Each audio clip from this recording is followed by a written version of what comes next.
हमारे ब्रज की एक कथा है, एक महात्मा गए और अपने झोला रख के और यमुना स्नान करने लगे, तो दो माताएं, ब्रज की माताएं, भोली भाली माताएं, भोले तो होती हैं। अच्छा, अर्चक सेवा में एक चीज और, आप जितने चतुर बन के सेवा करोगे उतनी सेवा में आपसे त्रुटियां होती रहेंगी।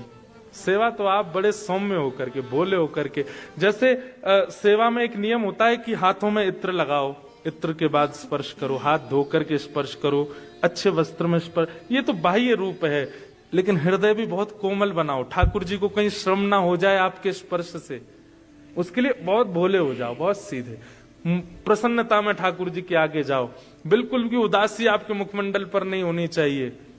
बहुत सेवा के बड़े नियम हैं, लेकिन ये मैं बताऊं वही पालन नहीं करने हैं। आप केवल ठाकुर जी को चैतन्य मान लीजिए, अपने आप आपके पास भाव आते जाएंगे और आप करते जाओगे।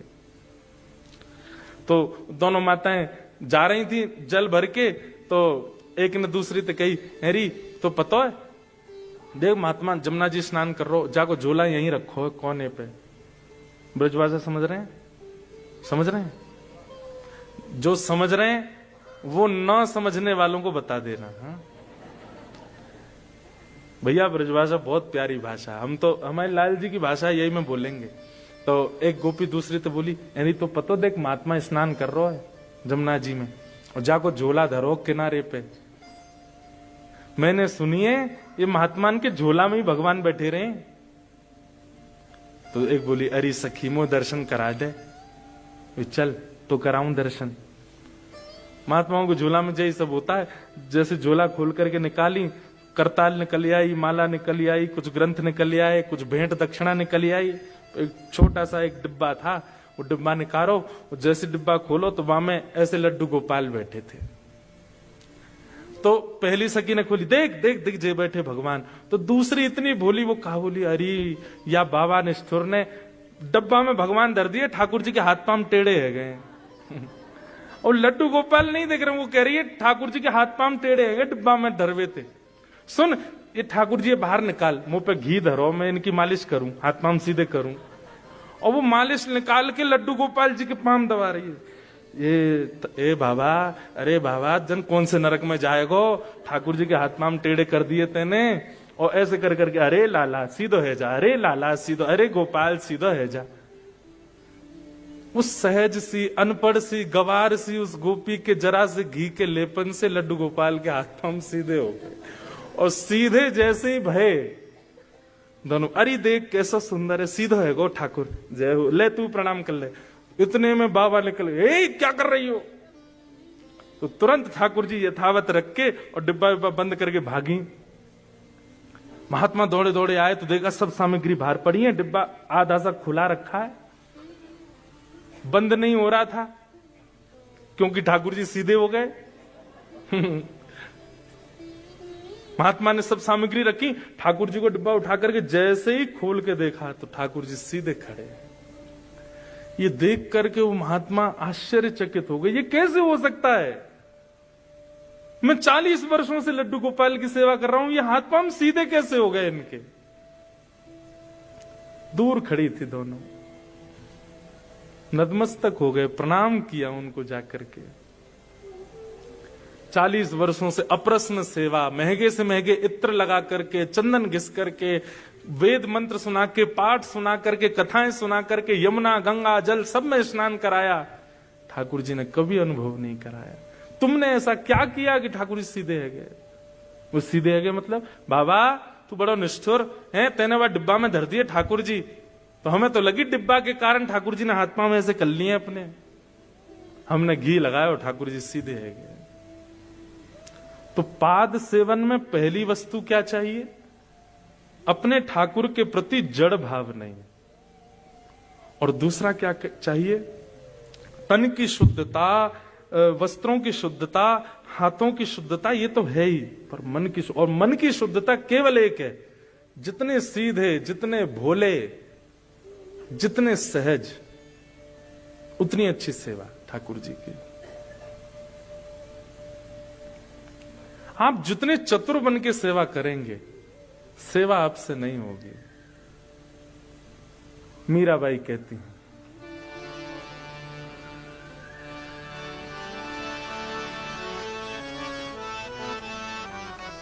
वाह। हे मायरी मायरी मायरी मैंने लियो री गोविंदा मोल रे, मैंने लियो री गोविंदा मोल रे, मैंने लियो री गोविंदा मोल रे, मैंने लियो री गोविंदा मोल रे, मैंने लियो री गोविंदा मोल। गाइए। मायरी मायरी ओ मायरी मायरी मायरी मायरी मायरी मायरी मायरी मैंने लियो री गोविंदा मोल रे, मैंने लियो री गोविंदा मोल रे, मैंने लियो री गोविंदा मोल रे, ओ मैंने लियो री गोविंदा मोल रे, मैंने लियो री गोविंदा मोल। और कोई कहे सस्तो कोई कहे महंगो, कोई कहे सस्तो कोई कहे महंगो, कोई कहे सस्तो कोई कहे महंगो, कोई कहे सस्तो कोई कहे महंगो, हे कोई कहे सस्तो कोई कहे महंगो, कोई कहे सस्तो कोई कहे महंगो, हाँ कोई कहे सस्तो कोई कहे महंगो, कोई कहे सस्तो कोई कहे ओ महंगो। मायरी मायरी ओ मायरी मायरी। ये उत्तर याद रखिएगा। कोई आपके ठाकुर जी को पूछ के गए कहां से लिए, कितने के लिए, कैसे लिए, ये याद रखो। ओ मायरी ये तो आवत प्रेम के मोल रे, ये तो आवत प्रेम के मोल रे, ओ मैंने लियो रे गोविंदा मोल रे, मैंने लियो री गोविंदा मोल रे, ओ मैंने लियो रे गोविंदा मोल रे। मैंने लियो री गोविंदा मोल। श्री वृंदावन बिहारी लाल की। करताल बजा के गाओ। कीर्तन में ताली नहीं बजाएंगे तो अगले जन्म क्या होगा पता है ना सबको। ये हमारे बजा के गाओ। श्री राधा रमन लाल की।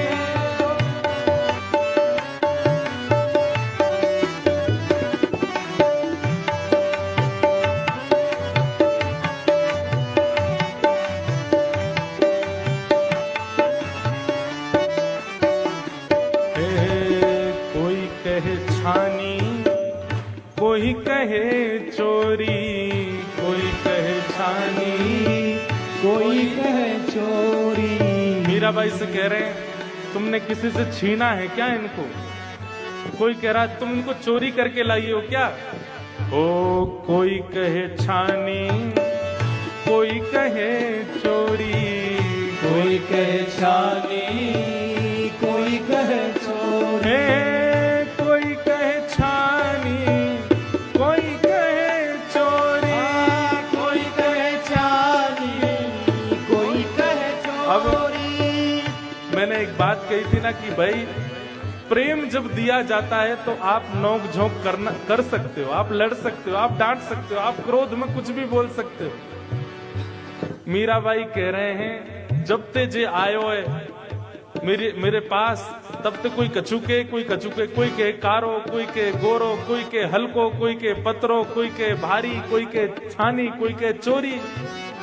मीराबाई कहनी है, अरे भैया मैंने लियोरी बजंता ढोल रे, मैंने लियोरी बजंता ढोल रे, मैंने लियोरी बजंता ढोल रे, मैंने लियोरी बजंता ढोल रे, मैंने लियोरी गोविंदा मोल रे, मैंने लियोरी गोविंदा मोल रे, मैंने लियोरी गोविंदा मोल रे।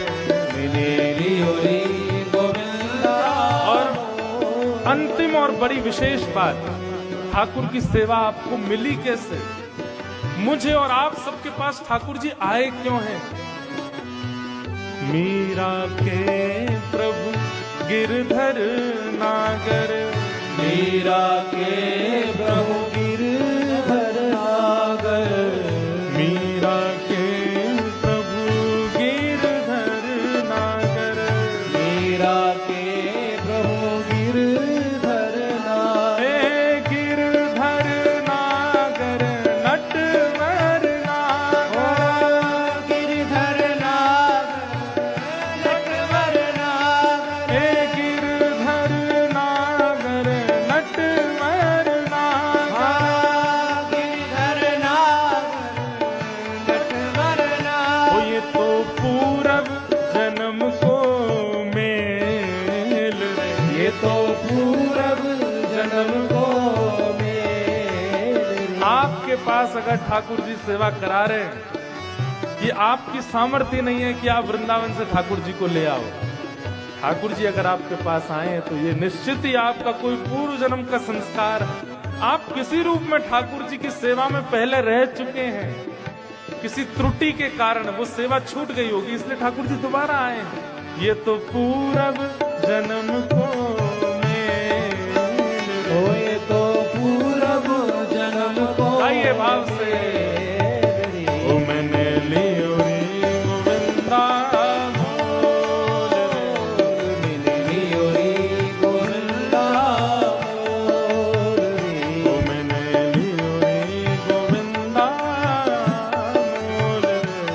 मैंने लियोरी गोविंदा मोल रे। हे गोविंद मेरो है, गोपाल मेरो है, गोविंद मेरो है, गोपाल मेरो है, हे गोविंद मेरो है, गोपाल मेरो है, गोविंद मेरो है, गोपाल मेरो है, राधा रमण बिहारी नंद लाल मेरो है, राधा रमण बिहारी नंदलाल मेरो है, हे प्यारों गिरिवर धारी गोपाल मेरो है, प्यारा गिरिवर धारी गोपाल मेरो है, हे गोविंद मेरो है, गोपाल मेरो है, हे गोविंद मेरो है, गोपाल मेरो है, हे गोविंद मेरो है, गोपाल मेरो है, गोविंद मेरो है, गोपाल मेरो है, हे गोविंद मेरो है, गोपाल मेरो है, हे गोविंद मेरो है, गोपाल मेरो है। हो ये तो पूरब जन्म को मेल रे, मैंने लियोरी गोविंदा मोल। मीराबाई कह रही, अच्छा देखो, अगर पूर्व जन्म का संयोग नहीं होगा तो ठाकुर जी आकर के भी चले जाएंगे। और कैसे कैसे लोग हैं दुनिया में, कई लोग तो ऐसे भी हैं, वो ठाकुर जी की सेवा ले आते हैं और फिर सेवा लाके फिर कुछ दिन बाद वृंदावन में छोड़ आते, हमसे सेवा नहीं हो रही। और कई लोग तो इसलिए छोड़ देते, हमसे ऑनियन गार्लिक नहीं छोड़ा जा रहा। बताओ, तो भगवान ही छोड़ दिए। उनसे बड़े हैं। आपके टेस्ट बर्ड्स इतने खतरनाक हैं कि आप ठाकुर जी को ही छोड़े आए। पाद सेवनम, अर्चन भक्ति बहुत सौभाग्य से मिलती है। कल यादव प्रभु पूछ रहे थे कि आपके ठाकुर जी कैसे आए आपके पास। अब इसका अगर आध्यात्मिक उत्तर देना है तो मीराबाई जो कह रही हैं, ये तो आवत प्रेम के मोल। लेकिन फिर भी आपका विश्वास प्रगाढ़ हो इस बात पर, इसलिए सुनाऊं। हमारे लाल जी कल पधारेंगे कथा में लाएं,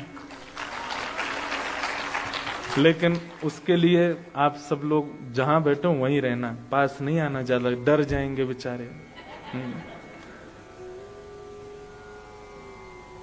वैसे अफ्रीका में ठाकुर जी को डरवे की जरूरत नहीं है, यहाँ के लोगों को वर्ण और लाल जी को 100 ही है। वो भी कृष्ण वर्ण के हैं और यहाँ भी सब कृष्ण वर्ण के हैं। आप लोग तो फिर भी गौर वर्ण हो। पर मीराबाई का एक स्वभाव था, वो किसी कृष्ण वर्ण व्यक्ति को देखती थी ना तो उसके पास जाकर के रोने लग जाती थी। तो वो कहता, आप रो क्यों रही हो? बोले, तुमको कृष्ण ने किसी रूप में तो चुना, अपना वर्ण दे करके चुना। देखो, अगर कभी मीराबाई वैसे तो नहीं आती, कभी अफ्रीका आती तो यहाँ के लोगों को कहती, आप लोग कितने भाग्यशाली। क्यों? ठाकुर जी ने अपना वर्ण आपको दिया है। लेकिन बंधुओं, ठाकुर जी की कांति भी कृष्ण है। और कृष्ण शब्द का अर्थ कहीं ना कहीं जो आकर्षण करता हो, कर्षतीत कृष्ण, जो कर्षण करे, खींचे अपनी ओर, वो कृष्ण है। श्री विल्लु मंगल जी, कल मैं चरित्र जरूर थोड़ा सा कहूंगा विल्लु मंगल जी का। विल्लु मंगल जी कृष्ण करणामृत ग्रंथ में एक बात कहते हैं, एक जगह श्लोक में कहते हैं कि ठाकुर जी का वर्ण कैसा है। बहुत ध्यान से सुनिएगा, ठाकुर जी कैसे हैं? वो जितने अंधेरे में जाते हैं उतने ज्यादा सुंदर लगते हैं। वो जितने प्रकाश में रहते हैं ना, प्रकाश में कोई देख ले तो बहुत सुंदर है ही, पर वो जितने सघन वन में जाते हैं, जितने सघन कुंज में जाते हैं, जितनी सघन कंदराओं में, सघन मतलब घनी, जहां सूर्य का प्रकाश ना पहुंच रहा हो। हमारी किशोरी जी, हमारी ठाकुर श्री लाडली जी राधा रानी, वो ठाकुर जी से कभी सूर्य के प्रकाश में नहीं मिलती हैं, कुंज में ही मिलती हैं। इसलिए हमारे वृंदावन बिहारी लाल का असली नाम क्या है? कुंज बिहारी, जो कुंजों में ही रहे। आप बिहारी जी में देखोगे मंदिर में खूब चकाचौंध है, सारी लाइट्स लगी हैं, लेकिन गर्भगृह में आज भी दिया ही जलता है। और बिहारी जी में ऐसी मान्यता है कि वहां पर प्रयास किया तो लाइटें सारी बंद हो गई, फूक गई, जल नहीं पाती हैं, गर्भगृह में एक लाइट नहीं चलती। ठाकुर जी दिए में ही बैठते हैं। क्यों? कुंज बिहारी है ना। किशोरी जी के ठाकुर जी, किशोरी जी ठाकुर जी को कुंज में ही देखती हैं, सघन वन में ही देखती हैं, जहां सूर्य की किरण ना पड़ रही हो। ठाकुर जी का वहां सौंदर्य और ज्यादा अद्भुत हो जाता है। ये निकुंज की चर्चा है।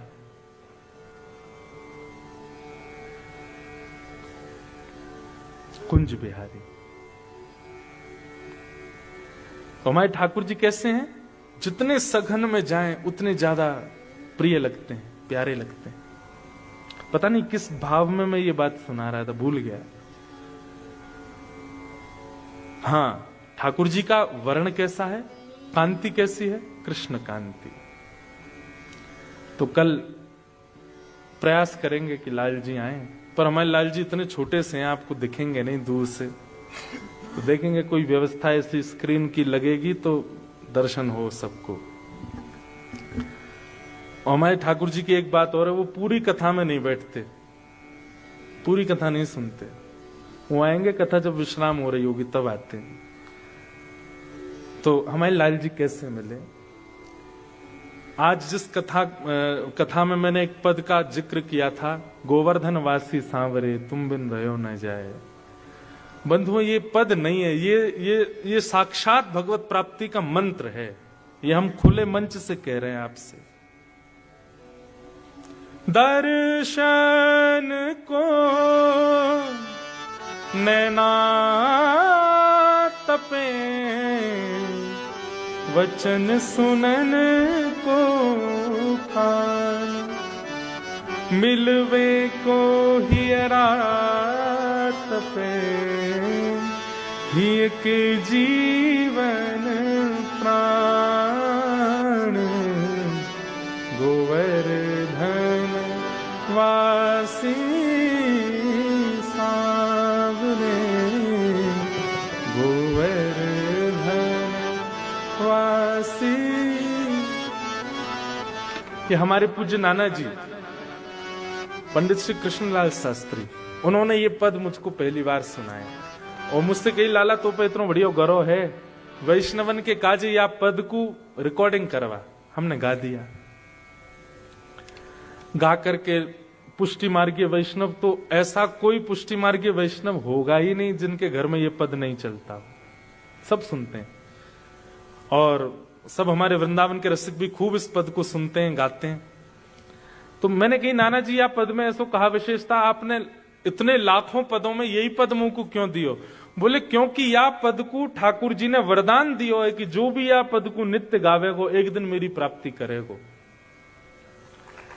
तो नाना जी की मैंने की ऐसे तो बहुत स्तुतियों को, बहुत कथाओं को ऐसा वरदान मिला हुआ है, पर नाना जी की वो बात सार्थक हुई 2019 में नाना जी के भगवत धाम गमन के बाद।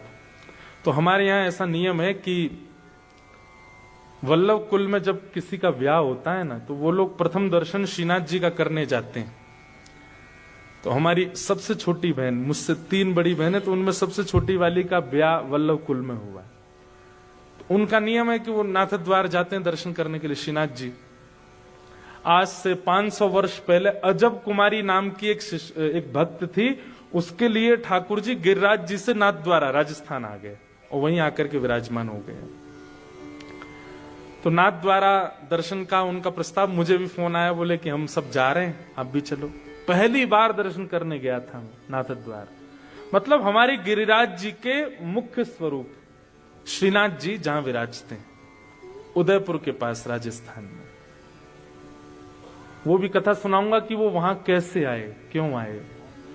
तो पहली बार दर्शन करने के लिए गए, तो मन में एक भावना थी कि नाना जी ने वो पद गवाया था गोवर्धनवासी सांवरे, वो गोवर्धनवासी सांवरे यही हैं, उनका दर्शन करने जा रहे हैं।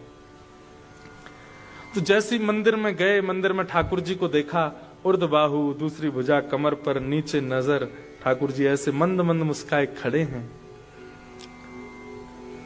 तो एक जैसे गांव का व्यक्ति शहर चला जाए तो गांव के दूसरे लोग जाकर के उसको ऐसे देखते हैं कि अरे हमारे संग वापस चलना। तो एक वैसी भावना प्रकट हुई। मैंने कि जय जय, यहां राजस्थान में आप विराज रहे हो, वापस चलो ना ब्रजमंडल, वहीं विराजो ना गिरिराज जी पर। और श्री चतुर्भुज दास जी कहते हैं युग युग अविचल राखिए यह सुख शैल निवास, श्री गोवर्धन रूप पे बलि जाए चतुर्भुज दास। युग युग अविचल राखिए, हे नाथ आप गिरिराज जी को कभी मत छोड़ना। इसलिए आज भी श्रीनाथ जी के चारों तरफ गिरिकंदरा है, इन्हीं के साथ ही रहना। तो जैसे ही प्रथम दर्शन हुआ तो नेत्र सजल, मैंने की जय जय, राधा रमन जी ब्रज में, बिहारी जी ब्रज में, राधा वल्लभ जी ब्रज में, दामोदर जी ब्रज में, सब ब्रज में विराज रहे। आप काई को राजस्थान आ गए? और चलो पहले आ भी गए होंगे, अब वापस चल दो हमारे संग। बस वो भाव था। तो जैसे मंदिर से निकल के बाहर आए तो एक दुकान पर कथा चल रही थी, मेरी ही। मैंने कही मेरी कथा कौन सुनो भैया, उस समय हमको इतना लोग जानते भी नहीं थे। तो मैं सुनते सुनते पहुंच गया मैं कौन सुन रहा है कथा। तो एक मूर्तिकार जो ठाकुर जी का विग्रह बनाते थे, उनकी दुकान पे वो कथा चल रही थी। और मैं जाके खड़ा हुआ, उन्होंने जैसे ही देखा, एक बार देख करके फिर दोबारा देखा, बोले ये आपकी कथा चल रही है ना? मैंने कहा जी कथा तो हमारी चल रही है। अरे अरे आइए आइए, बैठिए बैठिए, खूब। और वो बिल्कुल जैसे एक्साइटमेंट में व्यक्ति पैर कहीं धरता है, जाता कहीं, बोलता कुछ, होता कुछ, ऐसी स्थिति हो गई उनकी। वो पहली बार था मेरे लिए कि मुझे देख के कोई इतना भावुक। उसके बाद बोले आपकी एक वस्तु मेरे पास है। क्या? दौड़ करके भीतर गए और एक लाल कपड़ा में लपेट करके हमारे लाल जी लेके आए और ला करके मेरी गोद में पकड़, बोले ये हैं आपके। और जैसे ही मैंने खोल करके देखा, गिरिवर धारण स्वरूप ठाकुर जी का, श्रीनाथ जी स्वरूप। तो दो बातें आई मन में एक साथ। पहली बात क्या आई कि मैं अभी अभी मंदिर में बोल के आया हूं कि मेरे संग चलो, और ठाकुर जी आ गए। और दूसरी बात नेगेटिव आई, क्या अब इनको कहां रखूंगा मैं, इनकी सेवा कैसे करूंगा, मुझे तो सेवा आती नहीं, मुझे तो श्रृंगार आता नहीं, मैं तो रामानुज संप्रदाय का बालक हूं, पुष्टि मार्ग की सेवा कैसे करूंगा ठाकुर जी की। तो मैंने एक बार तो पास, मतलब स्थिति यह है कि हाथ आगे बढ़ नहीं रहे हैं वापस देने को, और ले जाने के लिए मैं उठ भी नहीं पा रहा हूं, क्या करूं ऐसी स्थिति। मैंने कहा भैया ये कैसे मैं सेवा आदि, बोले ये सामान्य नहीं है। मैंने वो तो सामान्य तो कोई भी ठाकुर नहीं है, पर मैं कैसे सेवा, बोले सुनिए आपकी प्रथम कथा हुई थी द्वारिका में। मैंने कहा जी। बोले उस कथा में प्रथम दिन से ही मैंने इनका निर्माण करना शुरू किया, और 7वें दिन जिस दिन आपकी कथा पूरी हुई उस 7वें दिन तक ठाकुर जी का मुखमंडल बन चुका था। तब मैंने प्रण लिया था कि मेरे सारे विग्रह तो जो खरीदेगा उनके पास जाएंगे, पर ये इनकी कथा सुनकर के बने हैं, ये इन्हीं के पास जाएंगे। 2015 में ठाकुर जी का स्वरूप बना, और मेरे पास कब आए, 2019 में। इतने दिन तक ठाकुर जी प्रतीक्षारत रहे, और 2019 से आज 2025 सेवा कर रहे हैं। कैसे सेवा हो रही है, कैसे सब बन रहा है, ठाकुर जी जाने। पर उद्देश्य एक ही लेके चले हैं, क्या कि हे नाथ, आप जैसे मिले थे वैसे ही नहीं रहोगे, हर क्षण आप में परिवर्तन मुझे दिखना चाहिए। और आप सबको तो नहीं दिखा पाऊंगा, पर जिनके यहां मैं रुका हूं उनको दिखाऊंगा आज पहले दिन की सेवा का स्वरूप और आज की सेवा का। तो ठाकुर जी गोलमोल है गए, मोटे है गए, गाल निकल आए बाहर, ठाकुर जी के ये डोले शोले बढ़िया, पेट वेट भी बाहर आ गया, मोटे पाम है गए। सुख मिलता है चित्त को, पाद सेवनम, ये चौथी भक्ति है। सौभाग्यशाली आप लोग कि आपके घर ठाकुर जी सेवा करा रहे हैं, बस उस सेवा का उद्देश्य प्रमुख मान लीजिए। श्रवणम कीर्तनम विष्णु स्मरणम पाद सेवनम। अब पांचवी भक्ति कौन सी है, अर्चनम, ठाकुर जी की अर्चना। अर्चनम, अर्चनम भक्ति का अभिप्राय क्या है, अपने ठाकुर को नित्य नूतन वस्तु प्रदान करना। उनको आवश्यकता नहीं है, पर आपका कर्तव्य है देना। ठाकुर जी को सुंदर पुष्पों की माला धराना, नए नए मुकुट धराना, पाग धराना, पोशाक धराना, और फिर नई नई अर्चना करना, कभी पुष्पों से, कभी तुलसी से, कभी कमल से, कभी आदि आदि भाव जो आपको प्रिय लगते हो ठाकुर जी की सेवा। कभी चंदन घिस करके उसकी सुंदर सुंदर वस्तु बना करके ठाकुर जी को अर्पित कर। इसमें प्रथम भाव क्या है, बहुत ध्यान से सुनिएगा। आप जो भावना पूरे विश्व में रखते हो, वसुधैव कुटुंबकम सनातन धर्म का एक नारा है कि सबका मंगल हो, तो सबके मंगल की भावना से आप सबको तो नहीं दे सकते, पर सबके मूल आधार ठाकुर जी को दो। समझ रहे हैं बात को, जड़ में पानी डाली पूरे वृक्ष हरे भरे हो जाएंगे। हे नाथ, मेरी भावना है कि पूरा विश्व सुगंधित हो जाए, इस भावना से ठाकुर जी को इत्र कर दिया। ठाकुर जी के गर्भ में पूरा विश्व है, सब सुगंधित हो जाए। ठाकुर जी को 56 भोग लगाए गए, किस भावना से लगाए गए, हे नाथ रोज की सेवा करने का मुझे बल दीजिएगा, परंतु आज पूरे विश्व में कोई भी भूखा ना रहे, इसलिए मैं परमात्मा कोई प्रसाद पवा रहा हूं। अर्चनम, ठाकुर जी को कमल दे करके, कमल किसका प्रतीक है, कमल कोमलता का प्रतीक है, बहुत कोमल होता, बहुत सॉफ्ट होता है कोमल। ठाकुर जी को कमल अर्पित करके हमने क्या भावना रखी, हे नाथ पूरे विश्व में सबका हृदय कोमल हो जाए, कोई निष्ठुर ना रहे। इस प्रकार से अर्चना करना ठाकुर जी की। और अर्चनम के भावना में आप वैदिक रीति भी ले सकते हैं, शास्त्रीय रीति, वैदिक रीति, और कभी कभी भाव की रीति से भी किया जा सकता है।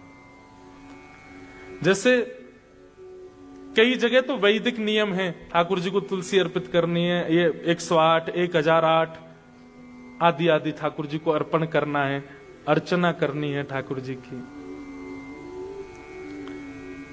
लेकिन उसमें कभी कभी भावजन्य भी आप कर सकते हैं। भावजन्य मतलब आपके मन में कोई भाव आया अपने ठाकुर जी के प्रति कि मुझे आज ऐसा लग रहा है कि ठाकुर जी को ऐसा कुछ किया जाए, और वो वस्तु आप ठाकुर जी को पधरा दो।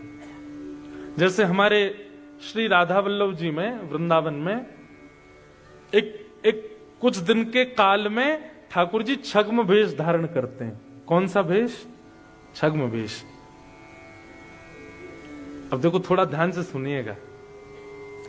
रात्रि में ठाकुर जी का जब शयन होता है तो शयन किस भावना में होगा?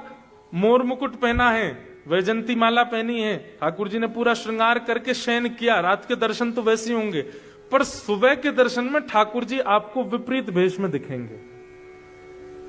कभी शंकर जी बने दिखेंगे, कभी टोपा पहने और जो साड़ी वाड़ी पहने कोई सखी के रूप में देंगे। सुबह सुबह 4 बजे राधा वल्लभ जी। उसके पीछे भावना क्या है कि ठाकुर जी रात में सोए तो थे नंद भवन में, लेकिन जैसे यशोदा मैया सो गई सोई, ठाकुर जी उठ के भाज गए कहां? किशोरी जी के पास, और वहां जाकर के ठाकुर जी ने रास विहार किया। अब रास विहार करने के बाद जब ठाकुर जी लौट रहे हैं तो ठाकुर जी के लौटने के समय यशोदा मैया, नंद बाबा सब जग चुके हैं। तो ठाकुर जी कह रहे हैं मैं अगर अपने ही रूप में आया तो सब मुंह को पकड़ लेंगे। तो ठाकुर जी भेष बदल के आते हैं, कभी जोगी के भेष में, कभी किसी भेष में, कभी किसी भेष में, धीमे धीमे नंद गोकुल में, वृंदावन में प्रवेश करते हैं ताकि किसी का ध्यान ना जाए। और उसी समय पुजारी जी कपाट खोल देते हैं, ठाकुर जी उसी भेष में दर्शन देते हैं। छद्म वेश, श्रृंगार, ये भी एक अर्चना है। अब अर्चना ये वैदिक नहीं है, ये भाव की है कि ठाकुर जी रात में किशोरी जी के पास गए और लौट करके आकर के, अब जगन्नाथपुरी, श्री जगन्नाथपुरी में ऐसी रीति है वो कहीं नहीं है। सारे मंदिरों में ठाकुर जी का श्रृंगार शयन के समय हल्का किया जाता है, पर जगन्नाथपुरी में विशेष पुष्पों का श्रृंगार किया जाता रात में। क्यों? पूरे दिन ठाकुर जी भारी श्रृंगार में नहीं होते, रात में शयन से पहले ठाकुर जी का बड़ श्रृंगार, भारी श्रृंगार होता है। क्यों? उसमें भावना है। क्या भावना है? कि अब हम लोगों के लिए कपाट बंद होंगे और ठाकुर जी श्रृंगार करके श्री जी के पास रास के लिए जाएंगे, इसलिए ठाकुर जी का श्रृंगार होता है। ये भी एक अर्चना है, ये भाव की अर्चना है।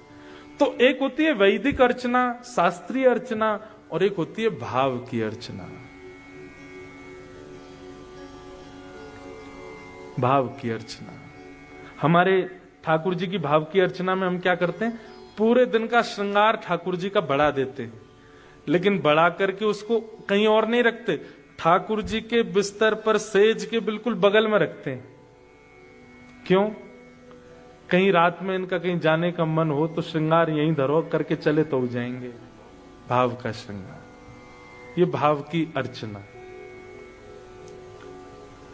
अच्छा, एक इसके पीछे भी कारण है। अगर आप ठाकुर जी का श्रृंगार बढ़ा के ठाकुर जी के पास रात्रि में नहीं रखते हैं तो फिर ठाकुर जी निकुंज में जब जाएंगे रास के लिए तो श्री जी बहुत डांटती हैं ठाकुर जी को, ऐसे ही आ गए हो हैं मुंह उठाए के, न कुछ सच धज के ना आए हो। तो कहीं ठाकुर जी को ज्यादा डांट नहीं पड़ जाए, इसलिए पास में ही श्रृंगार धर दो। ये भाव की अर्चना है ठाकुर जी की। ये सब अर्चना के स्वरूप हैं। अर्चन में एक चीज और, भोग सामग्री भी अर्चना है ठाकुर जी की। आप ठाकुर जी को क्या पवाते हैं? कई बार हम आधुनिक वस्तु बना करके ठाकुर जी को पवाते हैं, पिज्जा, पास्ता, बर्गर आदि आदि। हमारी एक बात सुनिएगा, वृंदावन सेवा रीति में तो अगर भोजन का स्वरूप भी सुंदर नहीं है तो भी ठाकुर जी को नहीं पधराना चाहिए। आप अपने लिए खा लीजिए बना करके जो बना के खाना है, पर ठाकुर जी को तो दूर से ही दिखाए दो, भोग मत लगाओ। क्यों? क्योंकि स्वरूप उसका ठाकुर जी के अनुकूल नहीं है। हमारे लाला कैसे ग्वारिया है बेचारो, पिज्जा कैसे खाएगा? वो पिज्जा उठाते होंगे, पहले देखते होंगे जी कैसी रोटी है, सबरो साग जई पे धर दियो है, और फिर जब पाते होंगे और वो चीज खिंचती होगी, ए मधुमंगल कैंची लेके आ, काटदारी है, कैसे लंबो खिंच रहा है। ठाकुर जी को कहीं ना कहीं वो लगती होगी कैसे पाँव में यार यार। वो फिर बर्गर आता होगा, ठाकुर जी कहते होंगे जे नहीं भला ये कोई बम लिया आओ भैया, यहाँ कैसे पाँव में। आप भोग बनाते समय विचार किया कीजिए कि ठाकुर जी नंदरानी क्या पवाती हैं ठाकुर जी को। हमारे जो मेरा विरोध नहीं है, अगर आप करते आए हैं और करते हैं तो कोई दिक्कत नहीं है उसमें। हो सकता है आपके ठाकुर जी सीख गए हों, चाइनीज बना के चॉपस्टिक और रख दो, ठाकुर जी ले रहे हैं हाथ से यूं करके। लेकिन हमारे ब्रज में जो सेवा का स्वरूप है वो आज भी पुरातन है। यशोदा मैया के भाव से ही ठाकुर जी को भोग धराया जाता है। आपको पता है कई मंदिरों में बैगन का भोग नहीं लगता, कई मंदिरों में लगता है, कई जगह नहीं लगता। उसका कारण क्या कि बैगन बनने के बाद अगर उसका ऐसे कचूमर निकाल दो बड़ा विचित्र दिखता है, ठाकुर जी कहीं देख के डर ना जाए, इसलिए उसका भोग नहीं लगता। कई जगह टमाटर का भोग नहीं लगता क्योंकि उसका वर्ण लाल होता है, रक्त वर्ण का होता है, इसलिए ठाकुर जी को भोग नहीं लगता। कई जगह उर्द की दाल का भोग नहीं लगता, क्यों नहीं लगता? गरिष्ठ होती है, लाला को पचावे में श्रम है जाएगा, इसलिए भोग नहीं लगता। प्याज लहसुन मूली गाजर का इसलिए भोग नहीं लगता क्योंकि, अच्छा एक नई बात मैंने द्वारिका में पूछी, बोले जिस वस्तु को पाने से जो हमको बब्स आती है ना, अगर उसमें दुर्गंध आती है वो ठाकुर जी को भोग नहीं लगती। कितने सारे नियम हैं, ये सब अर्चना के स्वरूप में ही आते हैं। तो अर्चना किस भाव से करनी है? ऐसी वस्तु बनानी है, ऐसी वस्तु पधरानी है जिससे ठाकुर जी को श्रम ना हो, प्रेम से पावे। हमारे ब्रज में दाऊ जी का मंदिर है, बलराम जी का। तो दाऊ जी के मंदिर में इतनी छोटी छोटी पूड़ियां बनती हैं शाम को। सुबह तो बड़ी बनेंगी पर शाम को इतनी छोटी छोटी। मेरी कथा हुई थी वहां पर, मैंने पुजारी जी से पूछा कि ये पूड़ी का साइज सुबह तो बढ़िया था, ये रात में छोटा क्यों हो जाता है? तो बहुत अच्छी बात बोले हमारे दाऊ दादा 4-5 बजे बढ़िया भांग खा लेते हैं, और भांग खाने के बाद दाऊ दादा ऐसे बैठे रहते हैं। अब उनको यूं रहती है कि यार ये पूड़ी तोड़नी पड़ेगी, बहुत मेहनत लगानी पड़ेगी, तो नेक सी पूड़ी इतनी बड़ी बनाई कि सब्जी में बोई खा गए, उसके खंड खंड ना करना पड़े, इसलिए छोटी छोटी पूड़ी। और ये भाव की अर्चना है। अर्चना 2 प्रकार की होती है, या तो वैदिक, अगर आप वैदिक पालन कर रहे हो तो वैदिक ही कीजिए, और यदि भाव की कर रहे हो तो आपका भाव उसमें प्रधान होना चाहिए, भाव उसमें मुख्य होना चाहिए। अच्छा एक निज बात बता देता हूं। एक दिन हमने ठाकुर जी का एक अलग सा भोग लगाया अपने ठाकुर जी का। कैसा? जैसे छोटे बच्चों को माताएं रोटी रोल बना के खिलाती हैं ना, रोटी का रोल बना देते हैं, उसमें बीच में सब्जी या कुछ भी ऐसे रोल बना के देते हैं, बच्चा खाता रहता है उसको। तो हमने भी एक बार ठाकुर जी के रोल भोग लगाए, लेकिन उसके पीछे तुरंत पद लिख दिया, ठाकुर जी ये रोल क्यों खा रहे हैं? सुनाते हैं।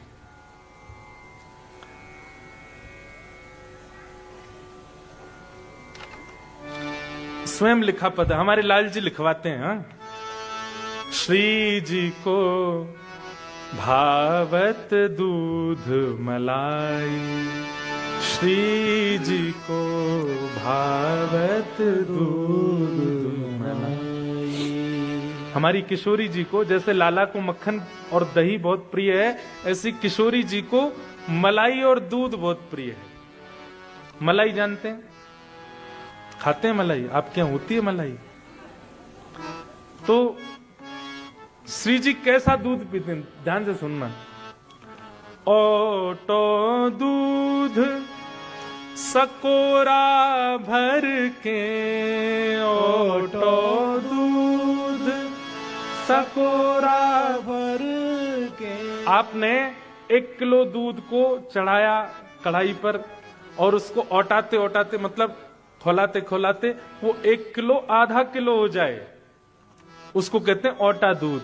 वो थोड़ा गाढ़ा हो जाता है, वो श्री जी को बहुत प्रिय। उसमें मिश्री पड़ी हो, दूध में मिश्री डाल के उसको चलाते रहो चलाते रहो चलाते रहो, गाढ़ा हो जाएगा बिल्कुल धीमा धीमा धीमी आंच पर। जब वो ओटा ओटा बिल्कुल कम होने लग जाता है, वो ठाकुर जी को मिट्टी के बर्तन में भर के भोग लगाया जाए, बहुत अच्छा लगता है ठाकुर जी को। उसी में फिर बादाम डाल दो, केसर डाल दो और आपके मुंह में पानी आ जाएगा। मैं तो ऐसे ऐसे भाव बताऊं, केसर डालो, इलायची डालो, बढ़िया पीस के ओटा दूध कर दो और फिर ठाकुर जी को भोग लगाओ। कैसे?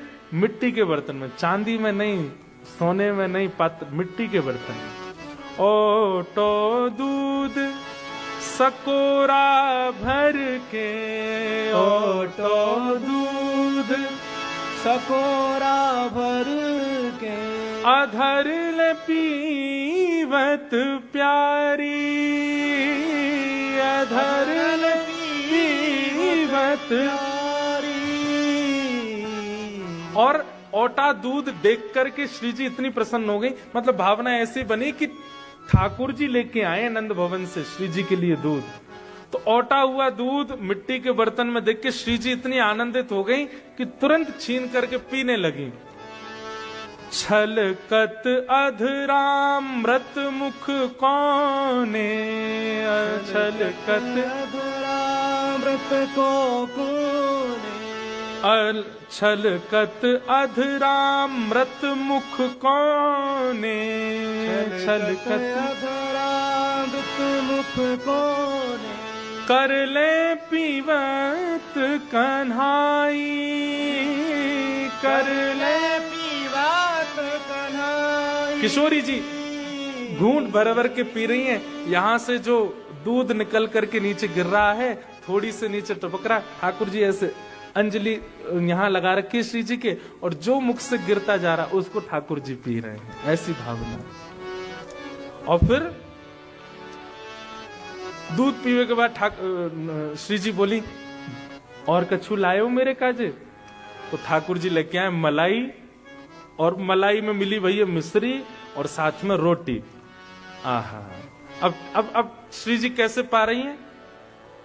कवल बीच मलाई धर के, कवल बीच मलाई धर के। रोटी के बीच में मलाई धर के, बूरोले बुरकाई, बूरोले बुरकाई। मिश्री को पीस दो तो बूरा जैसी हो जाती है ना, और इसको कहते हैं बुरकाना ब्रज भाषा में, जैसे नमक डालना, काली मिर्च डालना, ऐसे इसको करते हैं, इसको कहते हैं बुरकाना। तो श्री जी क्या कर रही हैं? रोटी के बीच में मलाई धर के बूरो ले बुरकाई, उस पर बूरा डाल रही हैं। और फिर अति आनंद भय गिरधर प्रभु, अति आनंद भय गिरधर प्रभु। श्री जी को दूध पीतो देख, ऐसे रोटी खाते देख ठाकुर जी इतने आनंद में भर गए, बार बार बलि जाई, बार बार बल जाई। श्री जी को भावत दूध मलाई, श्री जी को भावत दूध। ये है अर्चन भक्ति। या तो वैदिक हो या तो शास्त्रीय हो, और यदि आप अपने मन से कर रहे हो तो उस पर पद बनाइए। आप दूध के पद हैं, रोटी के पद हैं, सब्जी के पद हैं, अब आप लगा रहे हो पास्ता, उसका पद कहां है बताओ? नहीं तो लिखो खुद। पिज्जा का कोई पद बनाओ तभी भोग लगेगा ठाकुर जी को, क्योंकि ठाकुर जी बिना पद सुने कुछ नहीं पाते। जब तक देखिए ठाकुर जी को कुछ भी निवेदित करना उसमें एक लीला है। आज आपने अगर ठाकुर जी को नील वर्ण का वस्त्र पहनाया तो उसमें भी एक लीला है। अब सुनिए, वृंदावन रीति में हमारा समय ज्यादा तो नहीं हो रहा है, 8:15 तो हो गए, एक देर और सुन लो है, मेरा मन है थोड़ा सा और सुन लो, फिर उसके बाद उठ जाना। हमारे वृंदावन रीति में ठाकुर जी सखाओं के साथ और श्री जी सखियों के साथ, तो प्रेम का एक स्वरूप है कि भाई भीड़ भाड़ में ज्यादा बातचीत नहीं करते प्रेमी लोग, क्या करते हैं, इशारे करते हैं बस, है ना। तो श्री जी कैसे इशारा करती हैं ठाकुर जी को, तो आज श्री जी सोच रही हैं कि ठाकुर जी से रात्रि में कहां मिलूं, तो वृंदावन में एक सरोवर है, उसमें कमल खिले हुए हैं, और वहां कब मिल पाएंगे, बोले आगामी पूर्णिमा के दिन मिल सकते हैं। तो अब श्री जी इसी भाव का श्रृंगार करती हैं, कैसे, नीचे जो वस्त्र पहनेंगी वो नीले, उससे ठाकुर जी को संकेत क्या मिलेगा कि नीला, मतलब ठाकुर श्री जी कहीं सरोवर का संकेत कर रही हैं। ऊपर का जो पटका है या चुनरी है गुलाबी, ठाकुर जी अच्छा सरोवर बामू कमल खिले, श्री जी को देखते ही पहचान जाएंगे। और उसके बाद यहां पर जो चूड़ामणि है उसमें श्वेत श्वेत हीरा लगा है, उसको देख के ठाकुर अच्छा पूर्णिमा पे मिलेंगी। अब ये कोई मनमुखी बात नहीं है, ये वास्तविक लीलाएं हैं ब्रज की। और फिर उसके बाद ठाकुर जी क्या देखते हैं, मिलेंगी अकेले मिलेंगी कि सब सखी इनके संग रास विहार होगो। तो फिर ठाकुर जी देखते हैं 1 2 3 4 ऐसे ये पत्रावली होती हैं, और यहां गोल गोल घूम करके बीच में 1 2 बिंदी होती है। ठाकुर जी समझ जाते हैं अष्ट सखी यहाँ की, अष्ट सखा यहाँ के, यहाँ मैं, यहाँ श्री जी, मतलब महारास होएगो। ठाकुर जी उससे ही संकेत समझ जाते हैं श्री जी क्या आज्ञा कर रहे हैं। अगर आज श्री जी ने हरे रंग के वस्त्र पहने हैं और वह हरे रंग के वस्त्र पर गुलाबी गुलाबी गुलाबी चिन्ह बने हुए हैं, तो ठाकुर जी समझ जाते हैं कोई सघन वन, और वो सघन वन जहां पर गुलाबी पुष्प उत्पन्न हुए हों वहां मिलेंगी। और फिर चुनरी पर या तो तोता बने हैं, या तो मयूर बने हैं, या किसी प्रकार की आकृति बनी है, तो ठाकुर जी सोच लेते कौन से वन में मयूर ज्यादा हैं, वहां मिलेंगी। और केवल एक बिंदी है तो मतलब अकेली मिलेंगी और कोई ना आवे वो। और तिथि कौन सी होगी, वो चूड़ामणि में जो हीरा है वो यदि पूर्ण है तो मतलब पूर्णिमा, केवल चूड़ामणि स्वर्ण की है, उस पर कोई जड़ाऊ नहीं है, तो इसका मतलब अमावस्या। ऐसे ठाकुर जी संकेत समझ जाते हैं श्री जी के श्रृंगार से। आप जब अपने ठाकुर जी का श्रृंगार करते हैं तो जिस वर्ण के वस्त्र पहनाते हैं, जिस वर्ण की माला पहनाते हैं, जैसा कानों में कुंडल, अब देखो कभी ठाकुर जी आज हमारे लाल जी ने मत्स्याकृत कुंडल पहने, मछली ऐसे लटका रखी, उसका मतलब क्या है, ठाकुर जी यमुना तट पे हैं आज पूरे दिन, मछली इनके पास। किसी दिन ठाकुर जी मकराकृत कुंडल, मतलब मगरमच्छ की आकृति के, तो मगरमच्छ नदी में नहीं रहते, मगरमच्छ पोखर में रहते हैं, तो ठाकुर जी पोखर के पास गैया चरावे गए। किसी दिन मयूराकृत कुंडल, मयूर पहने हैं, तो इसका मतलब जहां मयूरन को बने ठाकुर जी वहां बैठे। अब ये सब अर्चना के विषय हैं, अर्चना के भाव हैं।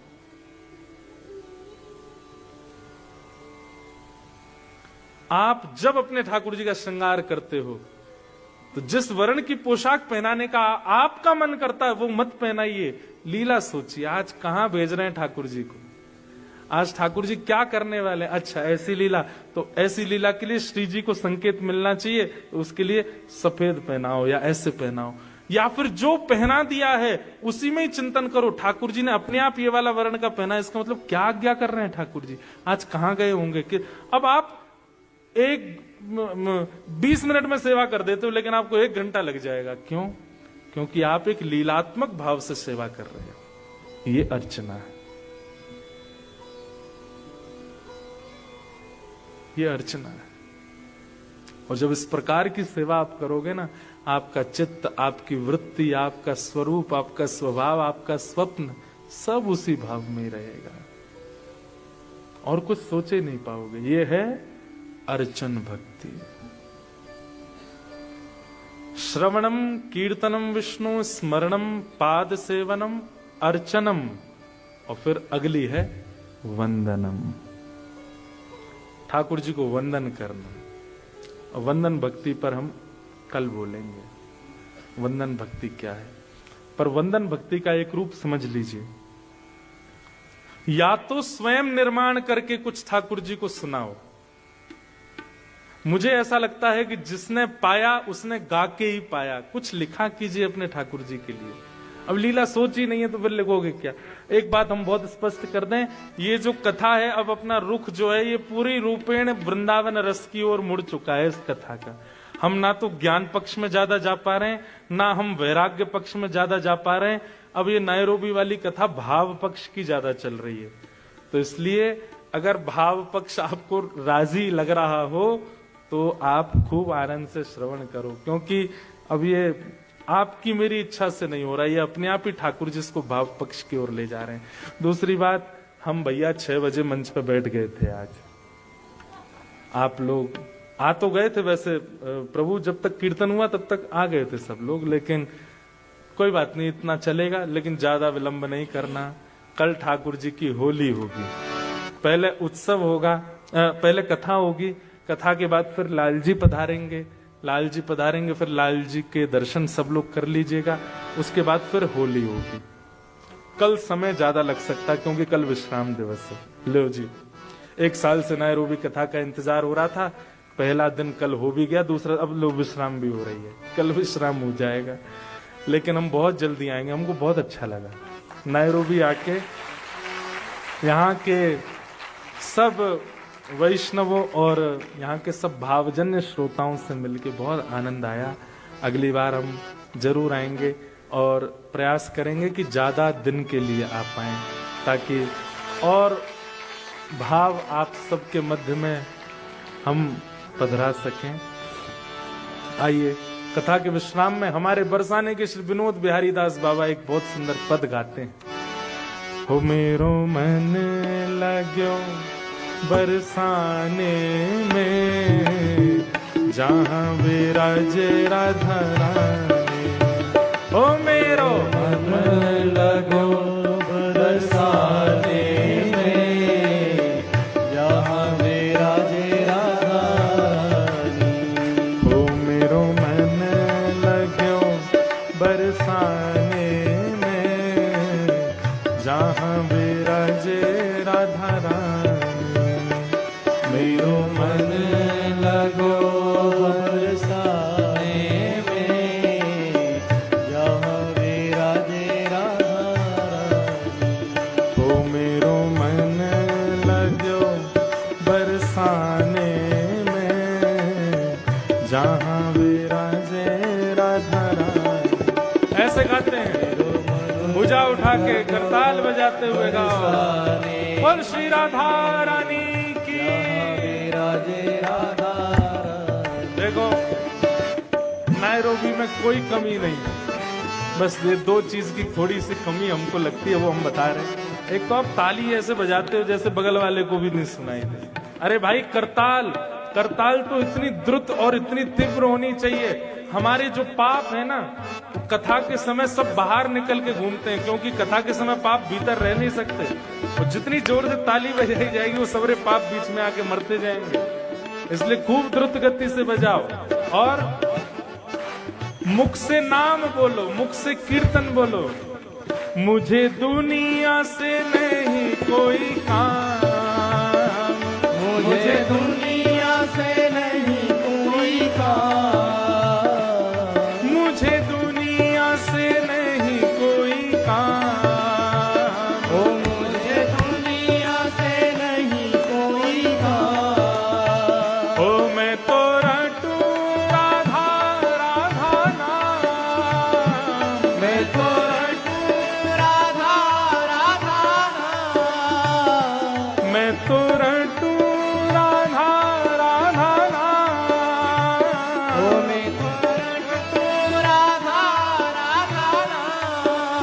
ओ जय राधे राधे, जय राधे राधे, श्री राधे राधे, श्री राधे राधे।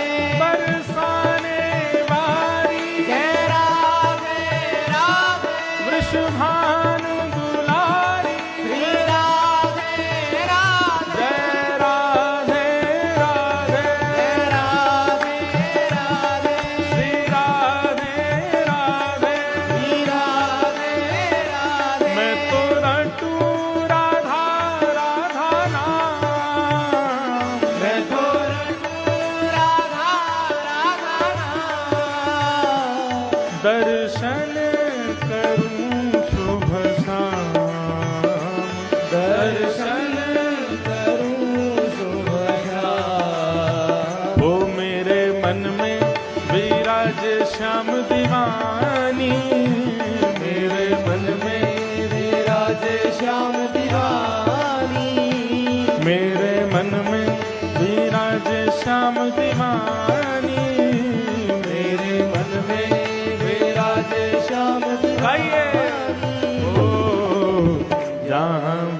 विराजे राधा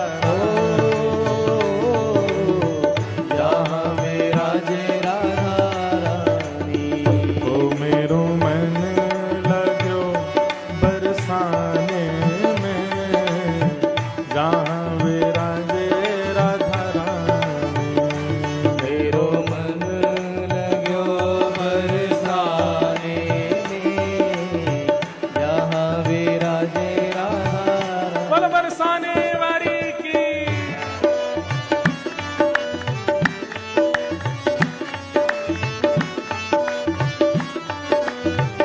बोल वृषभानु दुलारी की।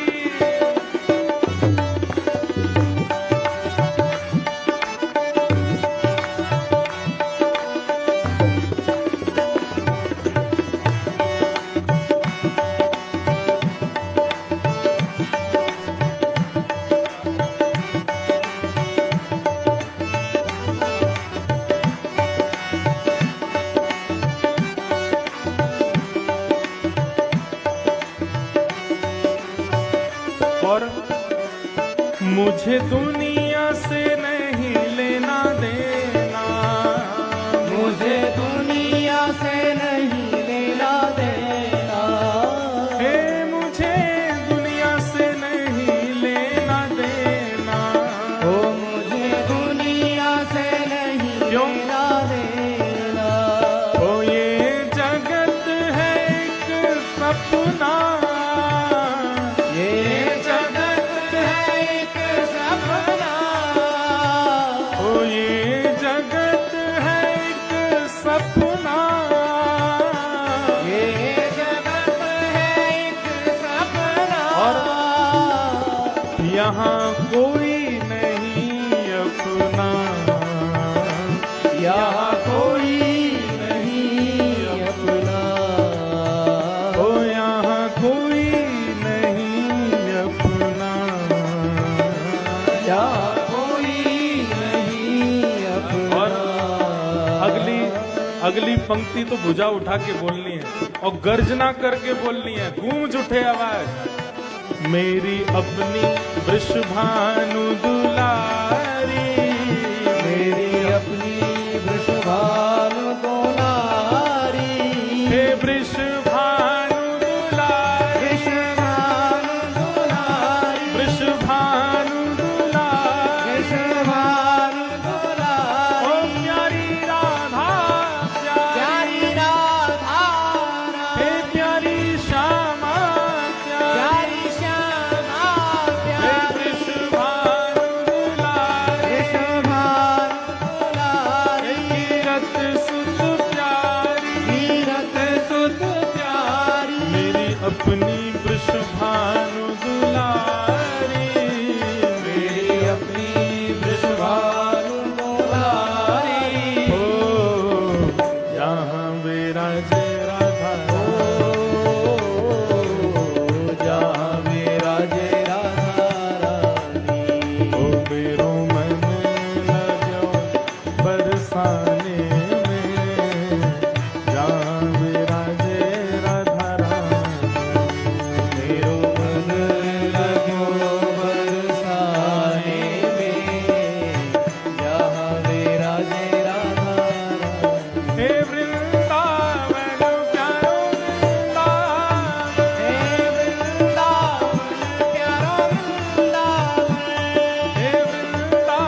में दिक्कत हो या जिनके शरीर ठीक नहीं हो वो बस बैठे रहो, और जो ठीक ठाक हो वो खड़े है जाओ और भुजा उठा के गाओ।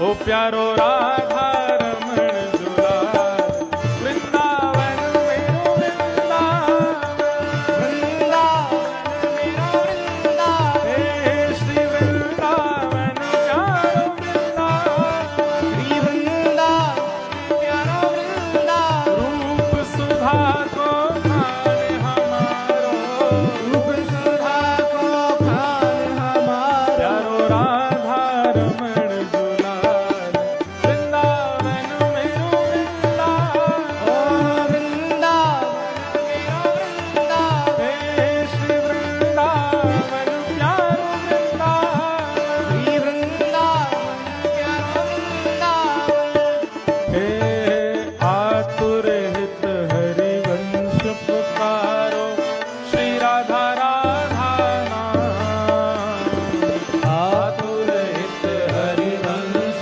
पुकारो श्री राधा राधा ओ प्यारो राधा राधा नाम, ओ प्यारो राधा राधा हे बड़ो मीठो राधा नाम, बरो मीठो राधा हे सघन कुंज यमुना तट आयो, सघन कुंज यमुना तट आयो, मदन टेर वृंदावन आयो, मदन टेर वृंदावन जय हो ओ प्यारो राधा वल्लभ लाल वृंदावन मेरो वृंदावन, वृंदावन मेरा वृंदावन, हे श्री वृंदावन मेरो वृंदावन, श्री वृंदावन मेरा वृंदावन, मदन टेर वृंदावन आयो, मदन टेर वृंदावन आयो, प्यारो राधा वल्लभ लाल वृंदावन मेरो वृंदावन, हे वृंदावन मेरा वृंदावन, हे श्री वृंदावन प्यारो वृंदावन, श्री वृंदावन प्यारा वृंदावन, हे भुवन चतुर्दश की सुंदरता निधिवन करत बिहार, भुवन चतुर्दश की सुंदरता जीवन करत बिहार, हाँ प्यारो निधिवन करत बिहार, प्यारो ने जीवन करत बिहार, हे श्यामा प्यारी कुंज बिहारी, श्यामा प्यारी कुंज बिहारी, हे श्यामा